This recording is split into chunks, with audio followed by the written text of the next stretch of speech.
Hello friends, कैसे हैं आप सब लोग। Welcome to my channel Chatori Rajni. और आज सैटरडे है एंड मेरे हिसाब से सैटरडे ही है आज। मुझे याद नहीं वीडियो कब शूट करते हैं, कब एडिट करते हैं, कब पोस्ट करते हैं। So as per the video Saturday है और ना तो बेटे की टिफ़िन जानी है ना हस्बैंड का लंच बॉक्स। तो मैं आराम से उठी हूँ, नहा धो के आई हूँ और यहाँ पे नाश्ते की तैयारी कर रही हूँ। मेरा बेटा पोहा नहीं खाता, हस्बैंड को मेरा पोहा बहुत पसंद है और मेरे बेटे को उपमा पसंद है क्योंकि खूब सारी सब्जियाँ, और मेरे हस्बैंड को उपमा पसंद नहीं। भाई साहब कितनी कन्फ्यूजन है। सो कई बार यही होता है कि मोस्ट ऑफ द टाइम कि एक साइड पोहा बनता है, एक साइड उपमा बनता है, ताकि दोनों खुश हों, अपनी खुशी खुशी नाश्ता करें। और मैं दोनों मिक्स करके खा लेती हूँ। मिक्स मतलब वैसे खिचड़ी नहीं, एक ही प्लेट में लेके दोनों खा लेती हूँ। संडे में बाहर भाग जाती हूँ कि इनके लफड़ों से बचो, या कभी मैं बना लेती हूँ इडली सांभर, तो दोनों खुश। वैसे पोहे बहुत तरीके से बनता है। मतलब एक तो हो ना कि आपने पोहे को सबसे पहले धोना है, फिर आप प्याज आलू इन सबको कढ़ाई में कुक करोगे, टमाटर डालोगे, उस तरीके से।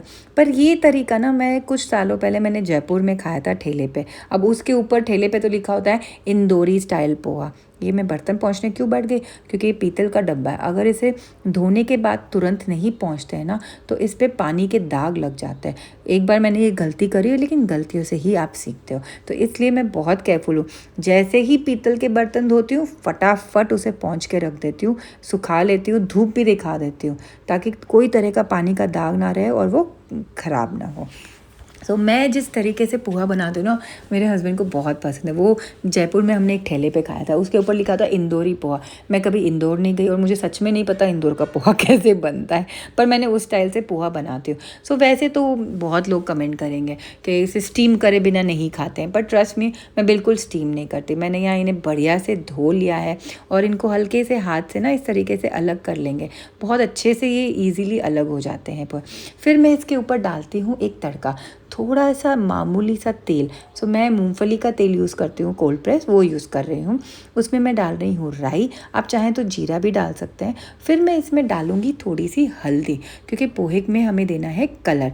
हल्दी डालते ही मैं ये पूरा मिक्सचर जो है तेल का मिला दूँगी पोहे में, और धीरे धीरे इसको ना स्पून से मिक्स कर लेंगे। आप देखेंगे इतना प्यारा लेमन येलो कलर आ जाएगा हमारे पोहे का। और मतलब मैं बता नहीं सकती, I love this type of poha. कई लोग बोलेंगे भेल बना रही है, पोहा नहीं बना रही, पर ट्रस्ट मी बहुत यम्मी लगता है। साथ में मैं डाल रही हूँ थोड़ा सा नमक, ताकि फ्लेवर भी आ जाए। अब मैं कट कर रही हूँ अपने प्याज को बिल्कुल बारीक बारीक, एंड साथ में आप चाहें तो हरी मिर्च भी, अच्छा तड़के में भी आप हरी मिर्च बारीक काट के डाल सकते हैं। जो मार्केट वाले पोहे हम खाते हैं ना, जो ठेले वाले, वो लोग तो ना राई, हरी मिर्च और हल्दी एक खट्टे तेल में बघार में डाल के फिर डालते हैं पोहे में। सो इस तरीके से मैं बारीक बारीक प्याज काट लेती हूँ। मुझे ना सब सब्जियाँ जब काटते ना, मुझे ऐसे लगता है एक ही तरह के शेप में होना तो ज़्यादा अच्छा लगता है देखने में भी और खाने में भी। टेस्ट में फ़र्क नहीं आता, लेकिन कहते हैं ना कि सबसे पहले हम आँख से खाते हैं, फिर हमें टेस्ट आता है उस चीज़ का, इस वजह से। सो मैं काट रही हूँ प्याज, यहाँ पे मैंने काट ली है टमाटर। आप चाहें तो इसमें उबाल के बारीक काट के आलू भी डाल सकते हो। मैंने काट लिए साथ में खूब सारा धनिया। अब मैं यहाँ बना रही हूँ जीरावन पाउडर, बहुत ही यमी टेस्ट लाता है ये कोई भी डिश में। सो मैंने डाला है नमक, थोड़ा सा मैंने डाला है इसमें काला नमक। फिर मैं इसमें डालूँगी हल्दी, ये है भुना जीरा पाउडर। ये देखिए, आप जीरे को भून के पाउडर एनी टाइम होता ही है। फिर मैं इसमें डालूँगी हल्दी, मैं इसमें डालूँगी लाल मिर्च, धनिया पाउडर। इसमें सौंठ भी जाती है, पर मेरे पास आज थी नहीं तो मैंने स्किप कर दी। ये मैं डाल रही हूँ इसमें अमचूर, बहुत अच्छा फ्लेवर देता है अमचूर इसको। वैसे मार्केट में रेडीमेड भी मिलता है। ये मैं इसमें डाल रही हूँ अब सौंफ का पाउडर। सो अभी तक हमने डाला है नमक, काला नमक, सौंफ का पाउडर, ये भुना जीरा पाउडर, हल्दी, ये थोड़ी सी मिर्च, ज़्यादा मिर्च, और थोड़ा सा धनिया पिसा हुआ। आप चाहें तो सब कुछ साबुत लेके मिक्सी में पीस के भी तुरंत एक है ना पाउडर बना सकते हैं, पर आई प्रेफर दिस, फटाफट बन जाता है। और अमचूर तो डाला था, और मामूली सी हींग।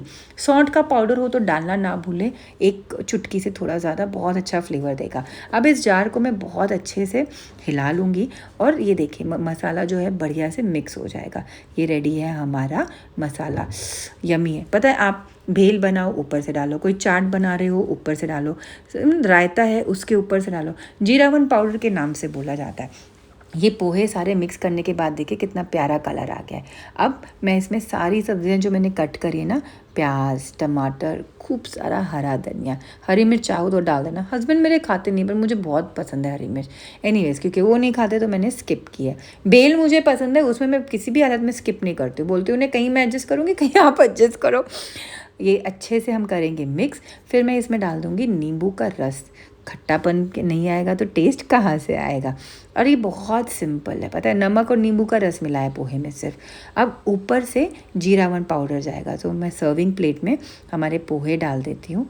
ये ठंडे ही खाए जाते हैं क्योंकि टेस्ट तभी आता है। अगर आपको हल्का सा गर्म चाहिए तो आप पोहा को स्टीम कर लीजिए। अब ये देखिए ऊपर से मैं इसमें डालूँगी खूब सारा नवरत्न मिक्सचर। नवरत्न नहीं बोलते इसे, खट्टा मीठा बोलते हैं, सॉरी। सो ये खट्टा मीठा है, मेरे बेटे का फेवरेट है। ये मैं खूब सारा ऊपर से डाल रही हूँ। आप इसमें भुनी हुई मूंगफली अलग से भी डाल सकते हैं, पर इस मिक्सचर में सब कुछ है। और ये गया जीरावन पाउडर। अब पता है जब तक हाथ में लेके ना उसे स्प्रिंकल नहीं करे ना, मुझे मज़ा ही नहीं आता। पता नहीं क्यों ऐसे लगता है कि जब तक हाथ में ला लो और डालो ना, मज़ा नहीं आता। सो इस तरीके से गया खूब सारा हमारा जीरावन पाउडर। ये देखिए मस्त लग रहा है। सो बहुत सिंपल है लेकिन बहुत टेस्टी तरीके से बनता है। लो भाई नाश्ता करो, चम्मच। और कुछ चाहिए? नहीं, कुछ नहीं चाहिए। हैप्पी? पोहे मिल रहे हैं, मेरे हस्बैंड के मोस्ट फेवरेट है। तो इसमें घूर क्या रहे हो? मैं तो आपकी फेवरेट चीज़ बता रही हूँ, सिर्फ इसमें घूरने वाली क्या बात थी? मैं नमक टेस्ट नहीं किया, ठीक है? मसाला ये मैंने अभी बैंकॉक से मंगाया था। कॉफ़ी ठंडी है, चलो एंजॉय।